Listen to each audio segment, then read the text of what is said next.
Chapter 1. The Gathering. Kael Korrath. The drums of Mourning beat like slow thunder across the valley as Kael Korrath rode Brutus toward the walls of Suncrest. The city rose from the jungle in terraces of white stone, each tier carved with reliefs of long-dead emperors and their titans. Beneath the overcast sky, the carvings looked more like ghosts than heroes, faces that stared down at him as if already judging the next generation. Brutus's 4 massive arms swung in an easy rhythm. Every step shook the ground. The Ironback's metallic gray fur gleamed even under the pale light, rain sliding off it in silver sheets. Kael sat in the cradle harness between the Titan's shoulder blades, visor open to the damp wind. The smell of wet jungle clung to everything: sap, ozone, the faint bite of forge smoke from the distant House Pyros columns. "City still looks smug for a place burying its emperor," Kael muttered. Brutus rumbled low in his chest. It was a sound halfway between breath and avalanche. "You humans paint your grief in banners," came the faint echo in Kael's head, not words exactly, but impressions. Warm metal, gravity, a notion of endurance. Kael grinned. "That's not wrong." The city gates were open but ringed with soldiers in gold-rimmed armor. The banners of all 7 houses snapped in the rain. Korrath's black fist, Verdania's golden vine, Pyrrhus's erupting mountain, Christhia's shattered diamond, Stormwind's lightning bolt, Shadowfen's serpent, and at the top, the sunburst of House Suncrest, the Empire's dying heart. A herald in soaked robes stepped forward and raised a trembling voice.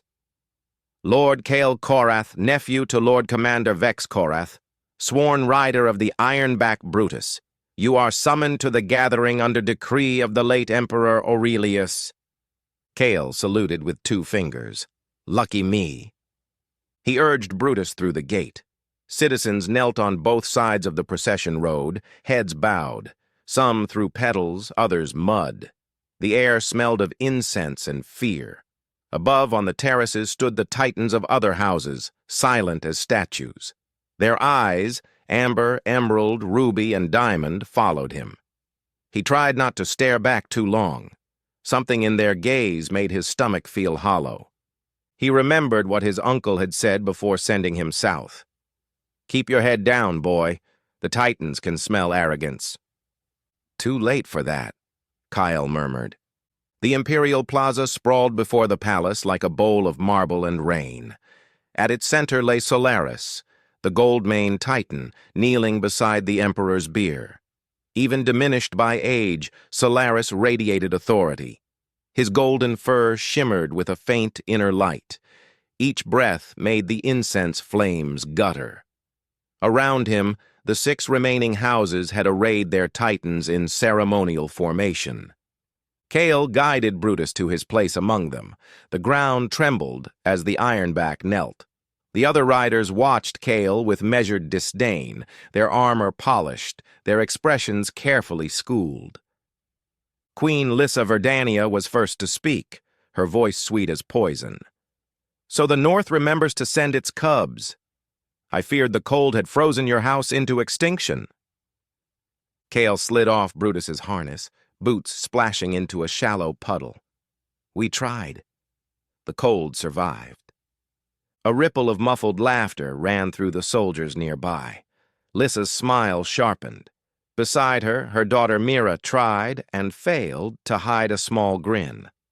Their eyes met for an instant before she turned away. Lord Thane Pyros snorted, the sound echoing inside his red-lacquered helm. "Manners, boy. You're standing before the last Goldmane." "Trust me," Kael said. "I'm properly terrified." His uncle would have cuffed him for that tone, but the words loosened the tension in his chest. The plaza felt like a pressure cooker. The smell of ozone, Titan musk, wet marble, and the unspoken truth that everyone here wanted the same thing. Solaris. The Emperor's death had left no heir, and tradition decreed the throne would pass to whichever rider Solaris accepted. It had been a century since the last bonding, and none alive truly understood how it worked. Scholars claimed the Titan chose by instinct. Priests said by divine will. Warriors whispered that sometimes the choice killed the unworthy. Kael watched Solaris's great eyes flicker from face to face. There was intelligence there. Maybe pity, maybe boredom. When the gaze touched him, something sharp burned behind his ribs. Then it moved on, lingering a heartbeat longer on Archon Zara Christhia, her scholar's gray stark against the ceremonial colors around her.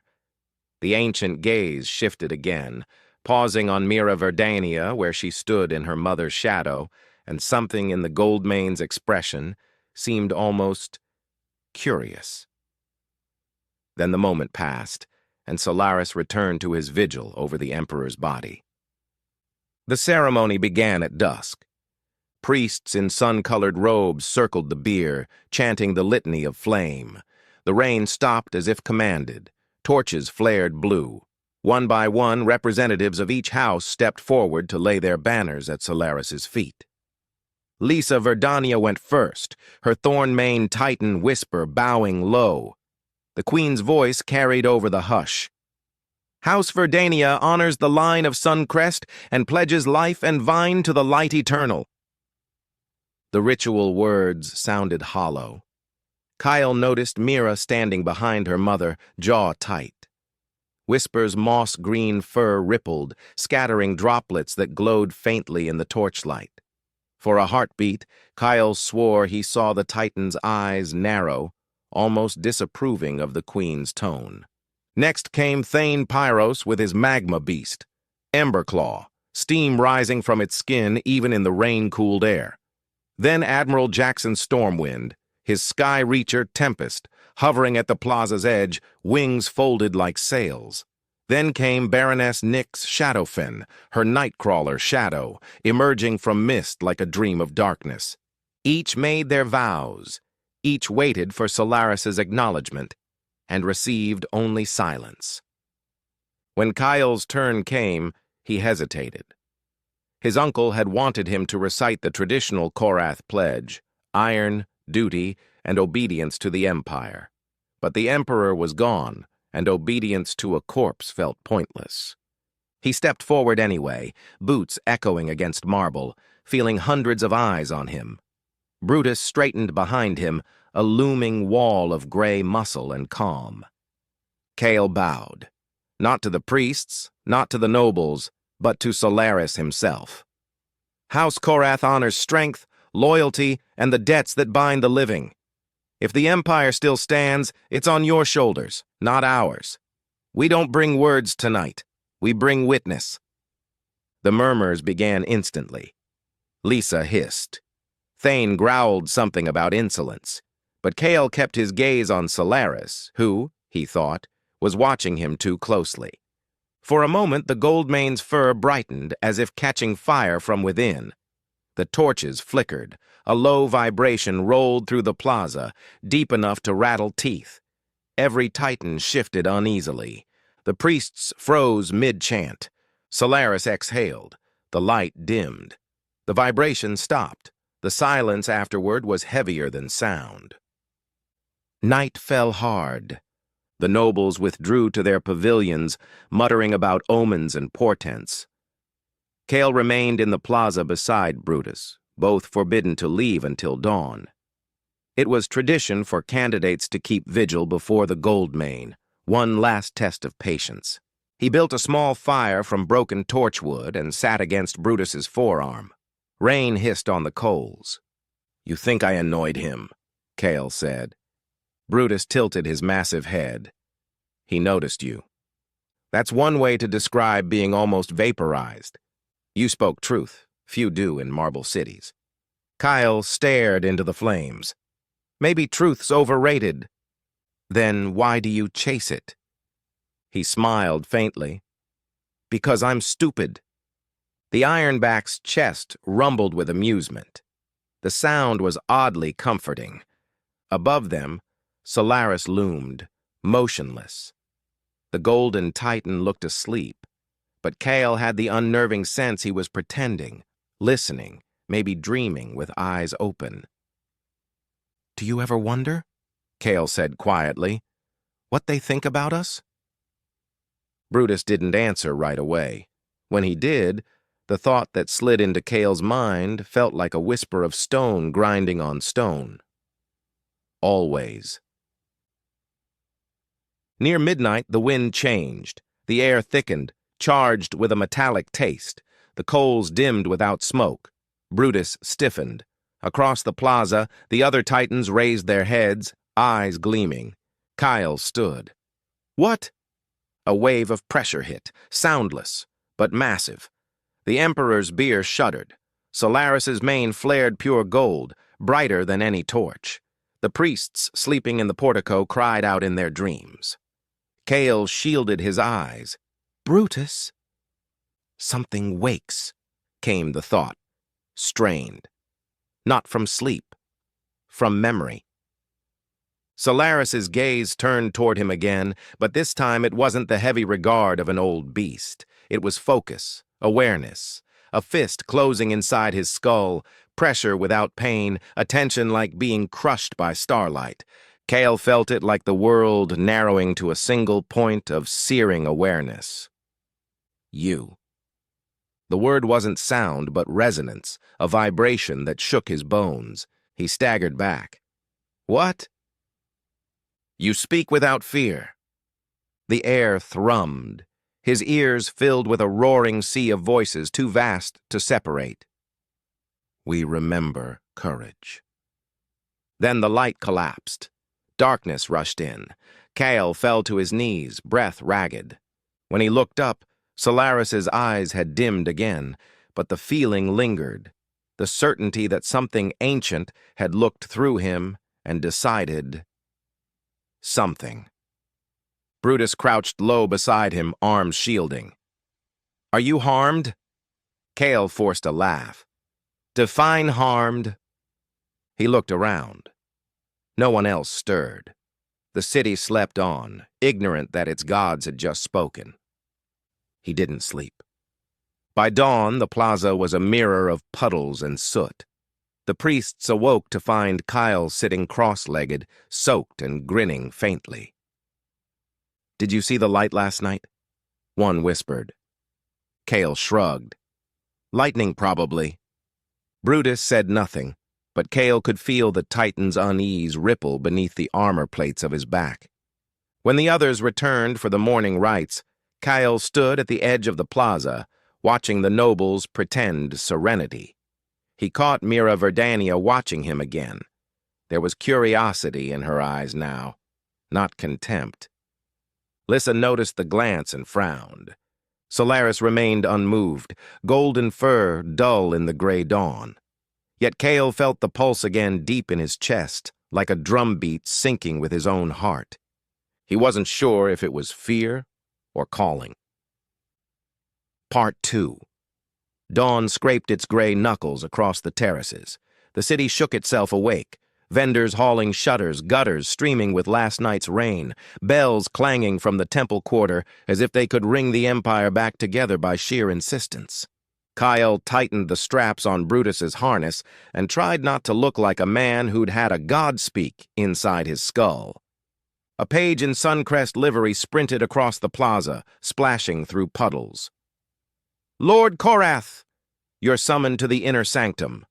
The Queen Verdania, Lord Pyros, Admiral Stormwind, Baroness Nyx, and Archon Christhia are already within." "Everyone but the chef," Kael said lightly. "Do I get breakfast?" The boy blinked, then remembered he was important today.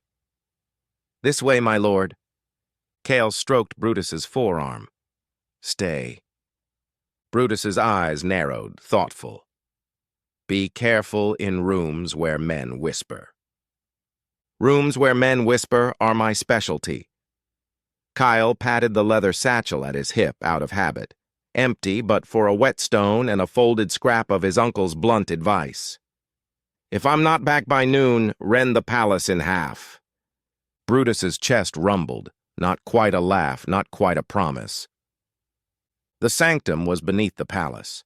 A wide, round chamber with a domed ceiling painted with the Suncrest line, centuries of emperors hand on Titan brow, Titan kneeling, the two framed by a radiant sun.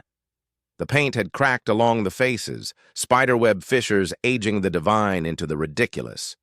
Torches spat blue light from iron cradles. Incense burned thickly enough to taste. They stood spaced around a raised dais, Lyssa Verdania in embroidered crimson that made her look like a rose that had decided thorns weren't enough and had picked up a dagger. Thane Pyros in his ash-scarred cuirass, Admiral Jackson Stormwind with rain still beating on his travel cloak, Baroness Nyx Shadowfen in black silk that drank firelight, and Archon Zara Christhia in plain scholar's gray, which, on her, was more threatening than any armor. Between them loomed the reason they'd all come, Solaris himself, kneeling so the dome almost kissed his mane. Even here, underground, the Titan glowed faintly, gold light chasing shadows along the stone. Priest Regent Malak of the Sun, thin, severe, and probably held together entirely by tradition, lifted his palms.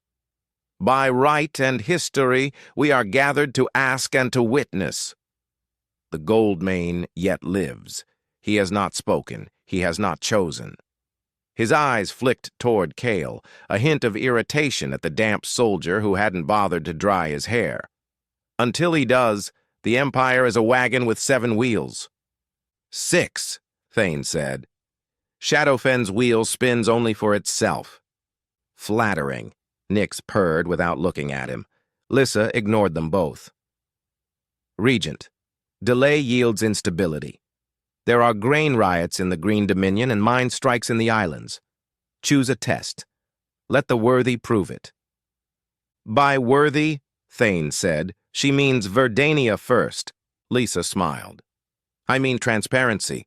Verdania, Pyros, Stormwind, Korrath, Shadowfen, Christhia, in that order. Convenient order, Jackson murmured. Kael cleared his throat. Where exactly do you plan to put Christhia on a throne? In a library? Does the Empire come with footnotes? Zara turned her head, cool eyes cutting. The Empire already has footnotes. The ignorant simply don't read them. Kael opened his hands as if conceding the point.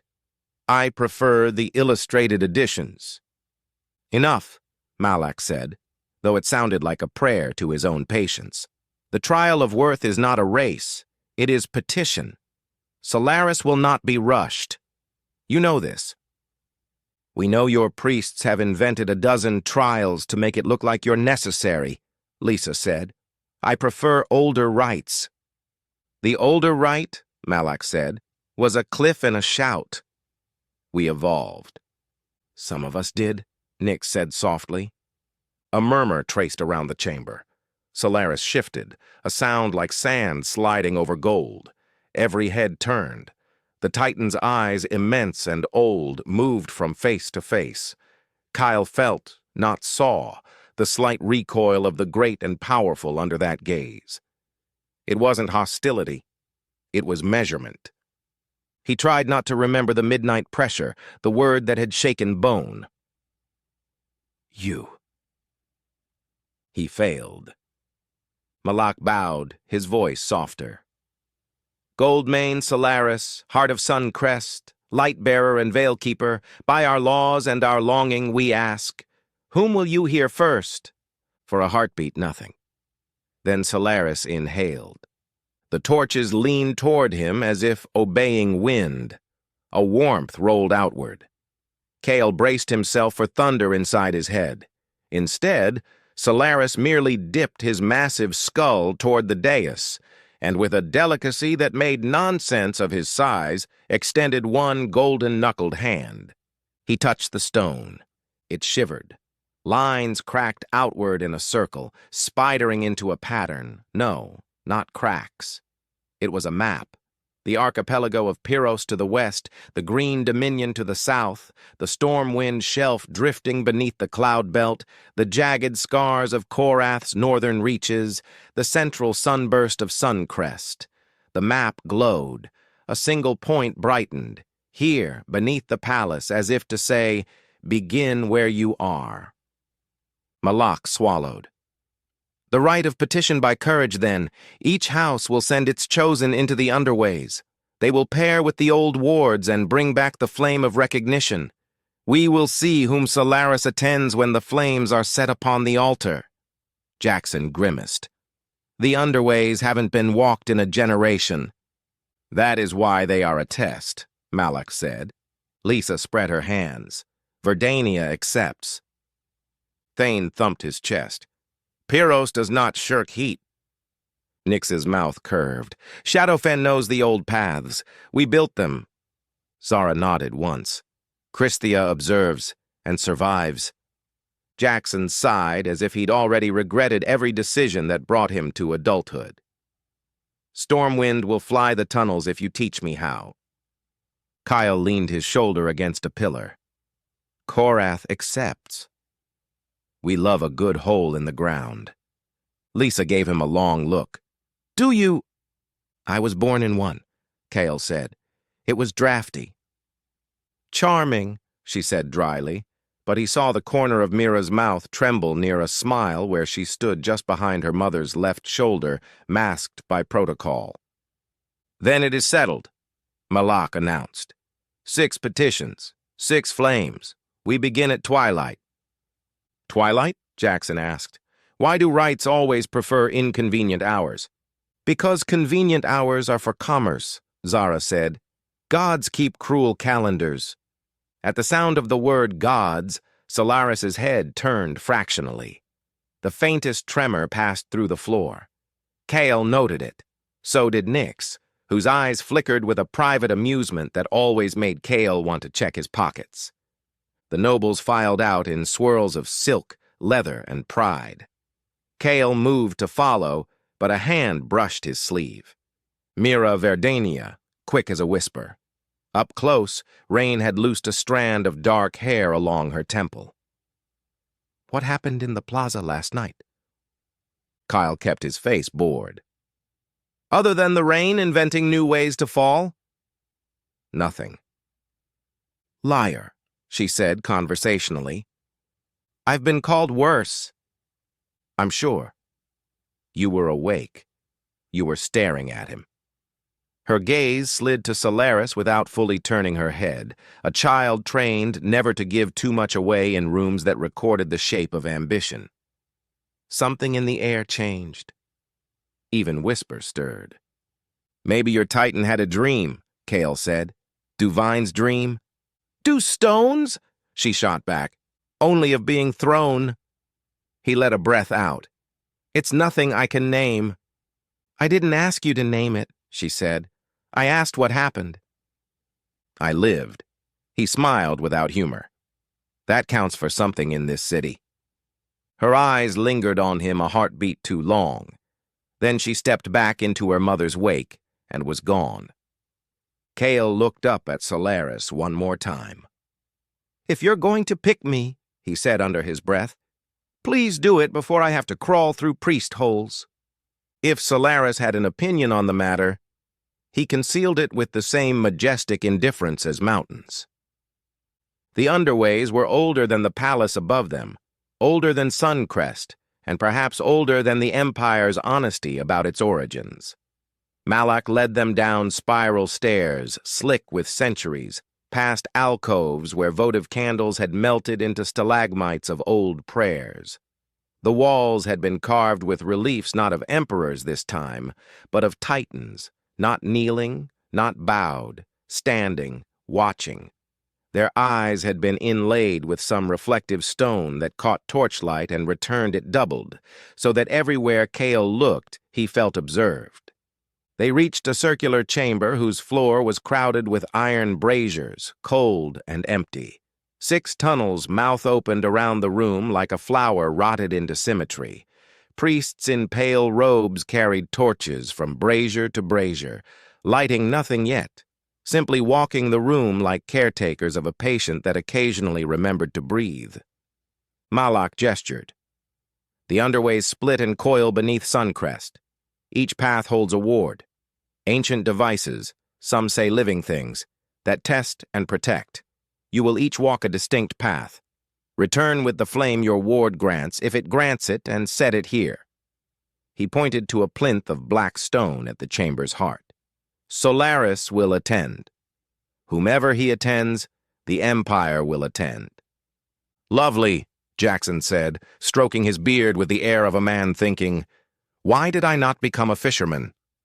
Any warnings? Pits? Puzzles? Things that prefer sailors?" "Do not lie," Malak said. "Do not flee. Do not strike the ward." Thane snorted. "And if the ward strikes me?" "Then you will discover whether your house motto is boast or prayer." Nyx's smile widened a fraction. "Shadowfen does not require torches." "We noticed," Zara murmured. She turned to Malak. "Christia will take the fourth path." "Verdania the first," Lisa said before anyone else could claim primacy, because of course she would. "Pyros," Thane said. "The second. I like to keep close to my enemies." "Stormwind," Jackson sighed. "Third. Gods help us." "Shadowfen," Nyx said. "Fifth." Kael glanced at the last unclaimed tunnel mouth yawning like a throat. "Korrath will take what remains." Mira stepped to the edge of the first tunnel with Whisper's leather reins looped around her wrist in ceremonial pretense. The thorn mane did not fit inside. She would walk alone. She looked at Kael as if about to say something, then set her jaw and vanished into Verdania's chosen dark. One by one they disappeared, swallowed by tunnels and history. The chamber emptied until only Kael, Malak, a handful of priests, and Solaris remained. Malak regarded Kael. There were 100 lectures in the old man's face and only time for one. He chose the kindest. "Courage is not a roar." "Good," Kael said. "I've already got a roar." He nodded toward Solaris. "It's the listening I'm struggling with." Malak's severe mouth almost softened. "Then practice." Kael stepped into the 6th tunnel and let the dark take him. At first it was simply old stone, predictable as regret. The air cooled. Drips measured the centuries. Kael's torch hissed and spat shadows like startled fish. The walls showed their ancient obsession. Titans alone, titans beside stars, titans with hands uplifted toward... What? The carver had not given gods faces. He had given them absence. The tunnel bent left, then right, then down a stair stomach into a chamber where his torchlight faltered. The room was circular and bare except for a waist-high bowl carved into the floor. Its lip was blackened as if by an old flame. The bowl was filled with darkness, not shadow, a thing that drank light. His torch barely kissed its surface and recoiled. "Wards," Kael muttered. "Love them." He knelt, examining the rim. Words had been etched there in a script so old the letters had to be guessed rather than read. He traced them with gloved fingers. Some were familiar enough that context did the work. Speak, stand, return. Do not lie. "Sure," Kael said to the empty room, "but can we start with good morning?" The darkness in the bowl quivered. Then, with a sound like breath turning backward, something rose from the bowl. No, shaped itself from the dark. A figure stood across from him, not human, not Titan, something between. Tall, four-armed, its edges shimmering like heat above a forge. Its face was suggestion rather than feature, a mask of not quite there. Kael stood too, because sitting before something like that felt like volunteering for a story you didn't want to be in. "Ward?" he asked. The thing cocked its head. When it spoke, it was not with voice, but correspondence. "You are Kael Korrath. And you're about to ask me questions I don't want to answer. Answer or leave." "What's the question?" The ward lifted one great arm and swept it across the wall behind Kael. The stone brightened into a screen of sorts, an image painted in light. Kael saw himself on Brutus's shoulder as rain washed Suncrest. He watched the plaza and the vigil fire, and the moment in the night when Solaris's attention had speared him. He saw himself flinch. He saw, worse, fear in his own eyes. The ward faced him. "What did you feel?" Kael's throat tightened. He'd worn that expression before, years ago, in the Korrath mines when he was 8 years old. His father had been crushed saving 3 men from a cave-in, a collapse caused by rotten support beams. His father had told the overseers the truth about the danger. They'd ignored him, called him a coward for questioning their judgment. When the collapse came, his father had gone back in to pull the men out, got them all to safety. The mountain took him instead, and afterward, those 3 men cursed his father's name, blamed him for the cave-in, said his complaints had angered the spirits of the deep, said truth-telling brought bad luck. Kael had sat in the snow outside the shaft that night, 8 years old and alone, asking no one. Why tell the truth if it only gets you buried? His uncle found him there. Didn't offer comfort, didn't sugarcoat it. Just knelt in the snow and said, "Because lies bury everyone eventually, boy. Truth at least digs honest graves. Your father knew that. He died honest. That's worth more than a long life spent lying." Then his uncle had stood, brushed the snow off his knees, and added, "But if you're going to tell truths that get men killed, make sure you're strong, enough to carry the weight of being right. Your father wasn't. You will be." Kael blinked, back in the chamber with the ward. The image on the wall still showed his frightened face. "I felt small," he said quietly, "like the world is a house with too many rooms, and I've only ever lived in the broom closet. Like I've been swinging a sword at smoke. Like the stories my uncle told me were knives wrapped in lullabies. And now? Now I'm still small," he said, surprising himself with the ease of it. "But I think the broom closet has a window." The ward's outline brightened slightly. "What do you want?" Kael laughed once. It sounded stupid in a holy room. "The simple things. Sleep without guilt. Bread that isn't stale. My people not freezing to death because the Empire forgets that snow exists unless it falls on marble. Power. I want enough power to tell the truth aloud and still have a jaw afterward. And why should Titans heed you?" "Because I listen," he said, the words finding their strength as they spilled. "Because I talk back. Because I'm not trying to wear them like a crown. Because I'm not in love with my own name." Silence again. The ward lowered its head until it was close enough that Kael could see details in the knot face, striations like a wood grain of darkness. "Do you know what we are?" "Memory-given task?" "We do not choose emperors. We keep doors shut until the right knock is heard." "I'm not much of a knocker," Kael said. "I tend to kick. Then kick this." The bowl flared. The darkness transformed into a liquid flame, black shot through with gold veins. It hovered above the bowl, humming like bees behind stone.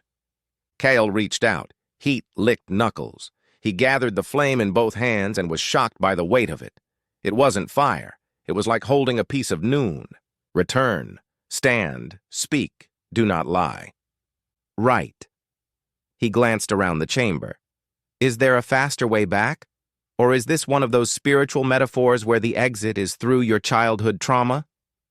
But the ward had already dissolved, darkness collapsing back into the bowl with a sigh. Kael was alone with a flame that wasn't a flame and a suddenly urgent sense that he should walk faster. He walked faster. He came into the circular chamber to find 3 flames already guttering on the plinth. Verdania's a green-gold glow that smelled faintly of crushed leaves and rain. Pyros's a red coal that added a tang of iron to the air. Stormwind's a pale blue wisp that made the torches tremble, as if Draft had learned courtesy. Nyx arrived as he did, carrying a flame that swallowed light around it and returned it sharpened. Zara followed moments later, face unreadable, her flame a steady white point, like a star that had decided to be humble for an evening. Kael set his flame among the others. It settled like a thing that had been waiting for the world to learn its name. Malak lifted his hands. By the old words and the older silences, let those who have petitioned stand. Let the Goldmane attend. They formed a rough half-circle, 6 humans flanked by a Titan who could have crushed them just by exhaling too quickly. Solaris leaned forward, the glow of his mane reflecting in the bowl of flames. The chamber warmed, then sang, not with sound, but with a pressure behind the eyes that made tears remember they existed. Lyssa Verdania held her chin arrogant high. Thane cracked his knuckles like a man bored with the sacred. Nyx watched everyone and nothing. Jackson looked vaguely apologetic to the universe. Zara stared into the flames with the fierce love of a woman who had spent her life building bridges out of air. Kael pretended his heart was not trying to dig its way out of his ribs. Solaris inhaled, and 6 flames flickered as if tugged by one breath. Then he exhaled, and the breath went to one flame more than the others. Kael's. His flame swelled, threads of gold veining its black like lightning in a night cloud. But for a heartbeat, Verdania's flame brightened too, green gold surging as if answering a call before settling back to its original glow. Heat leaped. The chamber's shadows fled to corners like guilty thoughts. Lyssa's eyes narrowed. She'd seen it. Kael was sure of it. Her gaze cut to Mira, then back to the flames, calculating. Thane half-stepped forward, then remembered the size of the thing that could swat him. Nyx's eyes glinted with something that might have been amusement or hunger. With her, it was hard to tell. Zara's jaw tightened once. Jackson made a sound that was half laugh, half prayer. Malak, to his credit, didn't faint. He bowed, deeply and without theater. Goldmane Solaris has attended... Kael cleared his throat. In my experience, that means I owe someone an apology. Not yet, Malak said. Now you owe a life. Solaris's head turned, and that impossible awareness struck Kael again, a pressure that was not pressure, an invitation that was not request. You. The word reverberated inside him, not the shock of last night, a recognition, a hand extended. Hi, Kael said, because idiots say idiot things when stared at by sons. I'm Kael. Solaris's mane brightened. Not laughter. But if mountains laughed, it would look like that. Lyssa moved at last, silk whispering like a snake leaving grass. This is farce. A northern bravo with half a sword and a mouth makes jokes, and the Empire answers? Kael smiled pleasantly. It's a very good mouth. Enough, Zara said sharply, not to Kael but to Lyssa. The right has spoken. Delay will unravel us. Let it, Lyssa snapped. Verdania will not bow to a child chosen in a cave by a dying animal. Something in the chamber changed. The priests looked at Lyssa as if she'd spit on an altar. Malak's face went paler than old milk. The torches flared dangerously. Solaris didn't move, but the air thickened until Lyssa had to fight it to take a breath. The marble beneath her feet cracked. One hairline fissure, spiderwebbing toward her boots. She looked down, and for the first time since Kael had met her, Queen Lyssa Verdania went silent. Careful, Nyx murmured, like a friend suggesting you not step off a cliff because the view would be spoiled by your screaming. Blasphemy is so fashionable this season, everyone will try it. Lyssa glanced at her daughter. Mira stood still, eyes on the flame that had answered Kael. Her expression was complicated enough to require math. Then, before her mother could speak, Mira stepped forward. One step, barely a boot's length. Mother, she said quietly. Protocol. It was the same word Malak had used, but from Mira it was a blade. Lisa's eyes cut to her daughter. The plaza held its breath, or the sanctum did, rather. The priests froze. Even Nick stopped smiling. For a heartbeat, the air between mother and daughter crackled with something unspoken. Then Lisa bowed a fraction, neither humble nor defiant. Verdania observes. Mira stepped back into her place, face carefully blank, but Kael caught the faint tremor in her hands before she clasped them behind her back. Thane shook himself like a dog. So? He's attended. Does that mean chosen? I thought there was touching involved. Jackson coughed into his fist, pretending to study the ceiling. Attendance is not coronation, Malak said. It is consent to the next rite. Kael sighed. Of course there's a next rite. Can't just put the hat on and go. The hat in question is the Suncrest, Zara said. It is a crown made of Titan bone. Have some respect. I'd prefer not to wear anyone's bones until I know their middle name, Kael said. Solaris lowered his head until his eyes were level with Kael's.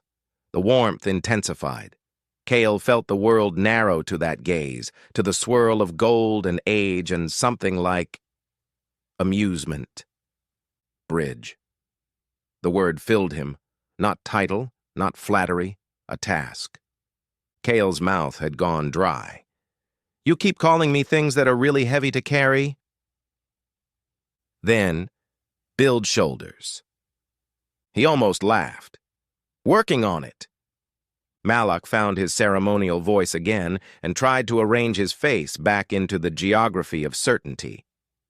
By the flame's witness and Solaris's breath, Kael Korrath will undergo the binding walk at sundown. If he returns, if, Jackson said gently, and if Solaris lowers the veil, the Empire will have an emperor. And if he does not?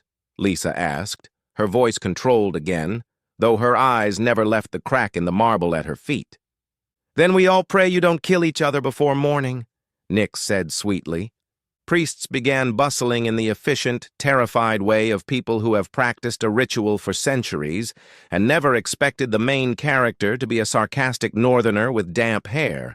The flames were gathered, the braziers tended, the plinth washed with water that had been water in 3 different rivers before being water here. The great Titan did not move away. He watched Kael. Kael, for once, shut up. Word moves differently in cities built on legend. It doesn't travel. It appears. By mid-afternoon, the terraces were crowded with citizens pressed shoulder to shoulder, the lanes jammed with carts abandoned by drivers craning for a look at the plaza. Street hawkers sold icons hastily painted to look like Kael's face, most of them unflattering in ways that suggested Verdania propaganda funds had been well spent. Brutus found Kael at the edge of the plaza and bent his head until his brow was level with Kael's chest. You return with all limbs. For now. Kael leaned into the warm gray fur, letting himself take one breath that didn't smell of politics. They want a binding walk at sundown. Brutus's eyes darkened with thought. These words are old, older than the stone they were carved in. You disapprove. Stone does not disapprove. It endures. A beat. But some stone chooses which rain to drink. Kael huffed a laugh. That is the most you thing you've ever said. Brutus's chest rumbled, then more quiet. Be what you are when no one is listening. Kael stroked the ridge of hair above one of Brutus's small scars. What if what I am is a man who jokes when he's scared? Then be scared honestly, and joke louder. He smiled, helplessly fond for a creature the size of a siege tower. You're not supposed to be the wise one. I'm the protagonist. You're the muscle. Muscle remembers. The simplicity of it hit harder than the longer version would have. Kael pressed his forehead against Brutus's armored shoulder for a moment, gathering himself. He looked toward Solaris. The Goldmane stood in the shadow of the palace, still and terrible as noon. Priests had draped ribbons of sun-yellow silk from pillar to pillar, weaving a path on the marble that led toward the central dais. The binding walk would cross those ribbons. Tradition said the worthy would step where they should without looking. Kael suspected tradition said that about many things.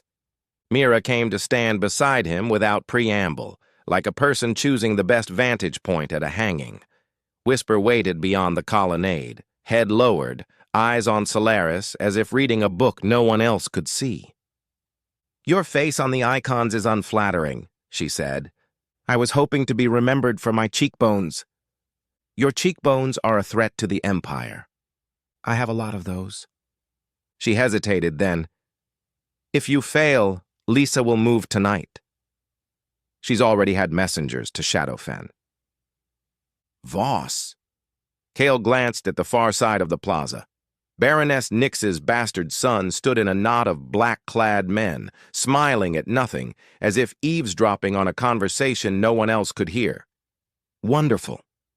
I'm telling you because I don't like my mother's plan," Mira said. Her voice was too flat to be safe. "Or the boy she would set upon the throne if she could." Kael didn't bother warning her about the danger of saying such things aloud. She knew. He glanced at her instead, at the line of fight already carved into her mouth, at the eyes that had learned to count exits before they counted friends. "I'm touched." "Don't be," she said, then ruined the cruelty of it with a tired half-smile. "You're simply the least offensive thing on offer. I aim to be a palatable compromise. That will make a fine inscription on your tomb. Get me crowned first. Then we can workshop epitaphs." She looked at him sidelong. "Do you really think he'll choose you?" He should have said no. He should have said it doesn't matter. The right matters. The Empire matters. Instead, he told the ridiculous truth. Sometimes I think he already did. Mira studied him a long moment. "Then try not to die proving it." "I'm very attached to living." "Good." She stepped away. "Because if you don't, I may have to." She didn't look back. "And I'm not the palatable sort." Kael watched her go and tried not to imagine a world where he failed and the city burned, and a woman like that had to learn new ways to be cruel to survive. He thought of his father, crushed in stone, of his uncle's words about carrying weight, of the ward's question, "What do you want?" He wanted Mira not to have to become her mother. He wanted the North not to freeze. He wanted to sleep without seeing his father's face in every decision about truth and consequence. He wanted too many things for one person to carry. "Then build shoulders," Solaris had said. "I'm working on it," he muttered. He looked up at Solaris again. "All right," he said softly. "Let's walk." Far above, on terraces carved with the faces of dead emperors, something moved. Not a person. A flock of small winged things that had nested in the eaves took to the air all at once, spiraling upward in a column like smoke fleeing an invisible fire. Brutus shivered. "Do you feel it?" Kael did. That pressure again. Not violent, not kind. Expectation wearing the mask of gravity. "I feel it," he said, "and I'm going to do it anyway." Sundown approached on soft feet and bared teeth. Priests lit torches at measured intervals along the ribbon path until the plaza became a question written in fire. The people fell silent the way animals do when the air is wrong. Malak raised a staff carved of bone and gold. His voice carried without struggle, as if the city had leaned in. "By the light that remembers and the dark that forgives, by the years that kept us and the names that failed us, we ask, we ask, we ask." Solaris took one step forward. The marble bowed a fraction under his weight. The world seemed to tilt slightly in his direction. Malak looked at Kael. "Walk." Kael breathed once. He didn't look down. He put his boot on the first ribbon, then the second, then the third, stepping as if the path had been painted into his bones in childhood. The plaza fell away into a hush so complete he could hear the torch spit and the rustle of silk and the tiny click his jaw made when he clenched it. Halfway, the air changed, warmth intensified, a scent rose, impossible to place, something like sunlight on old leaves, like the first minute after a storm, when the world remembers it is water. Kael's skin prickled. His mouth wanted to speak, to say anything to defy the weight of the moment. He kept it shut by force. He reached the dais. Solaris lowered his head until Kael could have extended his hand and touched the ancient scar that crossed the Goldmane's brow. He didn't. He bowed, the way he had in the sanctum, neither to priests nor nobles, but to the Titan. "I'm not going to promise what I can't keep," he said quietly, knowing the city would hear and not knowing why that didn't terrify him. "I will fail. I will bleed. I will say the wrong thing with the right heart and the right thing with the wrong mouth. But I won't decorate you with my ambition. If I stand, I'll stand with. If I fall, I'll fall listening." The last word shook him. He hadn't planned it. It had risen. Inevitable. From a well in him he hadn't known was there. Solaris breathed in, and Kael felt that breath travel through him like wind through a house with all the windows thrown open. Bridge, the vastness said inside him. Be it. Solaris lowered his great head the final inch. Gold fur brushed Kael's brow. The plaza erupted, some in cheers, some in cries, some in the wordless sound humanity makes when the story they live in tilts. The torches leaped higher. The silk ribbons snapped as if struck by an invisible hand. Priests dropped to their knees. Lissa's mouth became a knife. Voss Shadowfin's smile widened into something that belonged in darkness. Jackson covered his eyes with one hand and laughed helplessly. Zara let one breath out as if she'd been holding it for a century. Kael didn't hear any of it. He heard something else. Not Solaris alone? A choir, low and deep and layered, as if the world had been holding its voice in its mouth for 1,000 years, and finally decided to speak. "We were never asleep," it said through bone and blood, and the hollow places where fear lives. You simply never listened. Kael's knees tried to forget how to be knees. He locked them and kept standing. "Hello," he said to the impossible. "I hear you." And the impossible, old as storms and patient as stone, answered like tide. "Then let us begin. Please like and subscribe,